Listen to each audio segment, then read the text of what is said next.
ஓட்டுறாப்ல. நீங்க தான் இங்க உள்ள விஓ கிழக்கு வர்றதில்ல.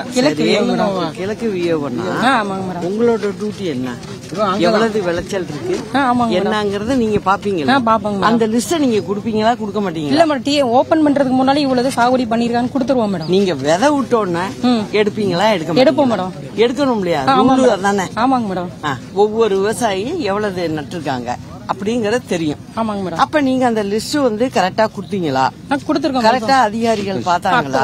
கொடுத்துருவோம் மேடம். எப்பவுமே மாசம் மீட்டிங் நடக்கும் மேடம். எங்களுக்கு கரெக்டா குடுப்பீங்க? கொடுத்துருவோம் மேடம். என்ன வாங்கி எதுவும் குளத்துல போட்டு போயிடுறாங்களோ? இல்லங்க மேடம், இதை வந்து 15 இவங்க டிஎன்சில பதிவாங்க மேடம். எங்களுக்கு அப்ரூவலுக்கு வருவோம் மேடம். நாங்க அப்ரூவல் கொடுத்துருவோம் மேடம். சரி, குடிக்கிறது ஸ்லோவா அப்படி மேடம். இவங்க வந்து நெல் கொள்முதல் பத்தி சொல்றாங்க மேடம். உடனே நான் சொல்றது அவங்க வந்து புள்ளியல் தொழில் அறிவிச்சீங்களான்னு கேக்குறாங்க. கொடுத்துருவோம் மேடம்.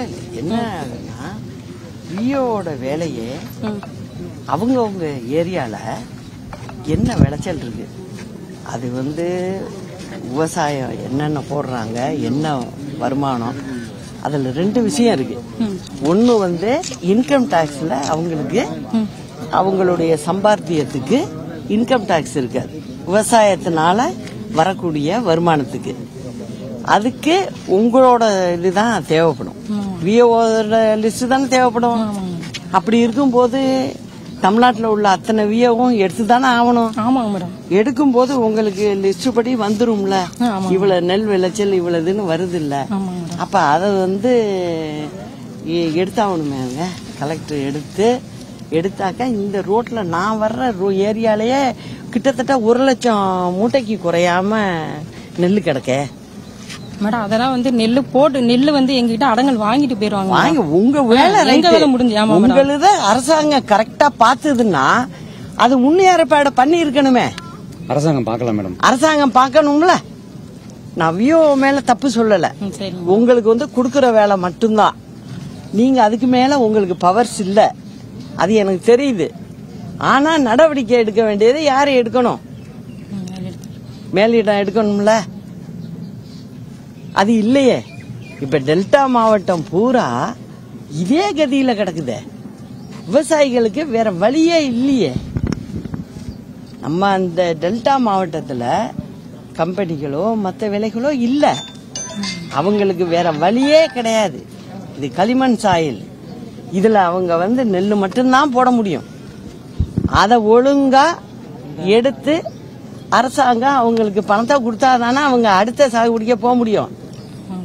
இப்ப அடுத்தது சம்பா, அதுக்கும் இப்ப ரெடி ஆயிடுவாங்கல்ல அவங்க.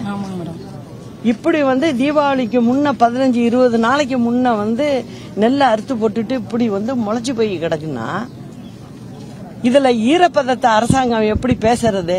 தப்பே அரசாங்கம் மேல எல்லாம் இருக்கு, விவசாயி மேல இருக்கு. தப்பு இல்லையா அது? நீங்க உங்களை நான் தவறா சொல்லல. ஏன்னா விஓட வேலையை நீங்க ஒழுங்கா பாத்திருக்கீங்க. ஆனா அதிகாரிகள் ஒழுங்கா பார்க்கல. அதிகாரிகளை ஆண்டுகிட்டு இருக்கிற அரசாங்கம், திமுக அரசாங்கம் உட்பட அரசாங்கமா இருக்கு. இந்த இவ்வளவு விவசாயிகளுடைய வாழ்க்கை, குடும்பம் என்ன வருது?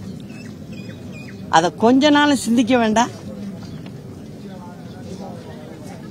ஒரு பொறுப்புள்ள பதவியில உட்காந்துக்கிட்டு ஒரு நாளைக்கு 8000 மூட்டை எடுக்கிறோங்கிறாங்க. அப்படின்னா கணக்குப்படி பார்த்தா 140 சென்டர் தான் மொத்தம், எல்லா மாவட்டத்துக்கும் சேர்த்து. இப்ப திடீர்னு ஒரு இடத்துக்கு வர முடியாது நெல்லுன்னா அங்க போய் அவசரத்துக்கா ஒரு சென்டர் போட்டு எடுக்கலாம், அது வேற. ஆனா பர்மனண்டா இருக்கிறது 140 சென்டர் தான் மொத்தம் எல்லா மாவட்டத்துக்கும் சேர்த்து. அதுல வந்து ஒழுங்கா எடுக்க வேணாமா?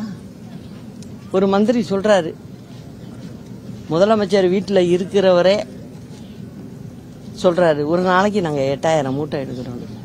நான் கேட்கிற கேள்வி, 140 சென்டருக்கு ஒரு நாளைக்கு என்ன 40-50 மூட்டை தான் எடுக்கிறீங்களா? அப்போ உங்க கணக்குப்படியே தவறு இல்ல.